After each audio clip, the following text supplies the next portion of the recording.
एक छोटी सी बहुत पुरानी स्टोरी है जो शायद बहुत ग्रंथों में लिखी है, बहुत बुक्स में भी मेंशन्ड है। मैंने तो पहली बार इस बुक में देखी थी, पर मुझे ऐसा लगता है कि स्टोरी इतनी इम्पॉर्टेंट है कि हमें अपने बच्चों को, अपने माँ बाप को, खुद को, अपने पार्टनर को, अपने फ्रेंड्स को, अपने मैनेजर को, अपने एम्प्लॉय को, सबको सुनानी चाहिए। तो एक बार वो स्टोरी सुनते हैं, फिर देखते हैं कि मैं एग्जैजरेट कर रहा हूँ या नहीं। तो स्टोरी ऐसी है कि एक बार एक गुरु अपने दो स्टूडेंट्स को एक एक चिकन देता है और बोलता है कि इनको वहाँ जाके मार दो जहाँ कोई ना देख सके। एक स्टूडेंट तो उसी दीवार के पीछे जाके उसका गला काट के ले आता है कि लो सर, हो गया। दूसरा स्टूडेंट बेचारा यहाँ वहाँ भटक रहा है, 2-3 दिन बाद वापस आया, फिर भी चिकन को नहीं मारा था। तो गुरु ने पूछा कि क्या हुआ, क्यों नहीं मारा? तो कहता है कि गुरु जी, आपने कहा था कि इसको वहाँ जाके मार दो जहाँ कोई ना देख सके, बट जहाँ भी जाऊँ ये चिकन देख रहा है। अब इस स्टोरी को देखने के लिए मेरे हिसाब से तो बहुत तरीके हैं। एक तरीका तो एकदम लिटरल है कि किसी जानवर के साथ, किसी इंसान के साथ अगर आप बुरा बर्ताव कर रहे हो तो इवन दो और कोई नहीं देख रहा, वो इंसान या वो जानवर तो देख रहा है।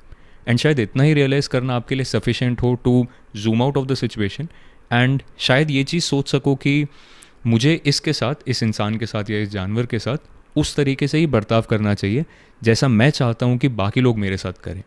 अच्छी सीख है किसी को भी देने के लिए। एक और तरीका इस स्टोरी को इंटरप्रेट करने का कि ये जो चिकन को मारने वाला टास्क है, ये तो बस एक मेटाफर है। ज़िंदगी में ऐसे बहुत काम हो सकते हैं जो करते हुए इवन दो बाहर से कोई भी आपको नहीं देख रहा, बट आप तो खुद को देख रहे हो।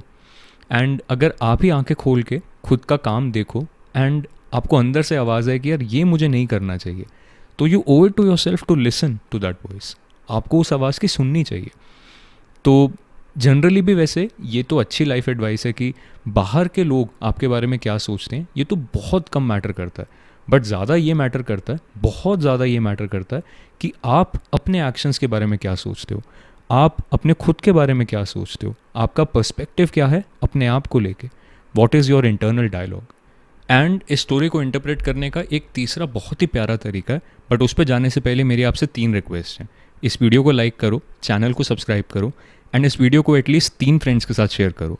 बट चलो शेयर वीडियो के एंड के बाद कर देना। Let's get into level 3। तीसरा तरीका इसी स्टोरी को इंटरप्रेट करने का क्या है कि ये पूरी स्टोरी ही मेटाफर है, एक एग्जाम्पल है हमारी रिलेशनशिप का विद आर ईगो। तो जैसे पर्सनल ग्रोथ में, स्पिरिचुअल डेवलपमेंट में सबसे उच्च कोटि की ट्रेनिंग मानी जाती है कि you let go of your ego, आप अपनी ईगो को ख़त्म कर दो।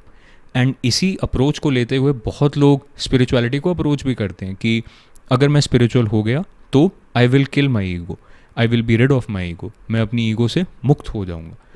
अगर ये सेंटेंस ही आप ध्यान से सुनो, मैं अपनी ईगो से मुक्त हो जाऊंगा, I will get rid of my ego, ये जो मैं है, ये जो आई है, ये क्या है? ये भी तो आपकी ईगो ही है।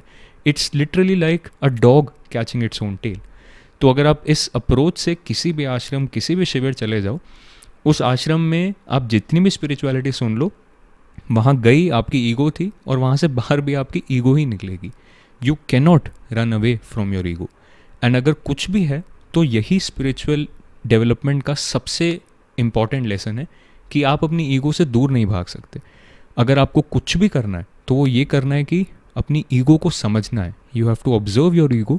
आपको ये समझना है कि आपकी ईगो एक कहानी है which separates you from everything else that life is all about. And अगर आपको कुछ भी और करना है तो यही है कि उस बाहर की ज़िंदगी को भी अपनी ईगो के साथ इंटीग्रेट करो। And that is when you have upgraded your perspective, that is when you have upgraded your level of consciousness. And अब जो पीछे से वो आवाज़ आ रही है ना कि भाई तू ही है जो ये बात समझ सकता था, वो भी आपकी ईगो ही है।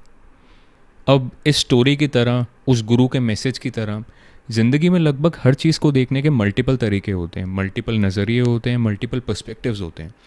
एंड चाहे हम सही गलत ना बोल पाएँ, राइट रॉन्ग ना बोल पाएँ, बट हम बेटर वर्ड्स या बेहतर बहतर ये तो बोल ही सकते हैं।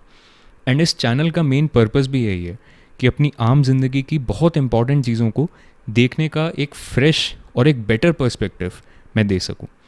एंड बहुत बार उस चीज़ के लिए नई चीज़ें सीखने के बजाय हमें अपने पुराने पर्सपेक्टिव्स को अनलर्न करना पड़ता है। इसीलिए इस चैनल का नाम है दी अनलर्निंग प्लेग्राउंड। तो अगर ये चीज़ आपके साथ रेजोनेट की तो subscribe to the channel, like this video and इस वीडियो को, इस चैनल को अपने फ्रेंड्स के साथ, पेरेंट्स के साथ, बच्चों के साथ, अपने मैनेजर, एम्प्लॉय, किसी के साथ भी शेयर कीजिए क्योंकि मुझे लगता है कि आजकल जितना फालतू कंटेंट हमें अपनी होम स्क्रीन्स पे दिखता है, we deserve to see more meaningful content, we deserve to see more content that upgrades our perspectives. And इसी के चलते एक और वीडियो है जहाँ पे I was talking about Bhagavad Gita का वो पुराना कोट, कर्म कर फल की चिंता मत कर। इस कोट का एक बेटर क्लीनर पर्सपेक्टिव देना चाहता था मैं उस वीडियो में। अभी आपको अपनी स्क्रीन पे दिख रहा होगा। Make sure you check out that video and I will see you in the playground the next time. Until next time, peace out.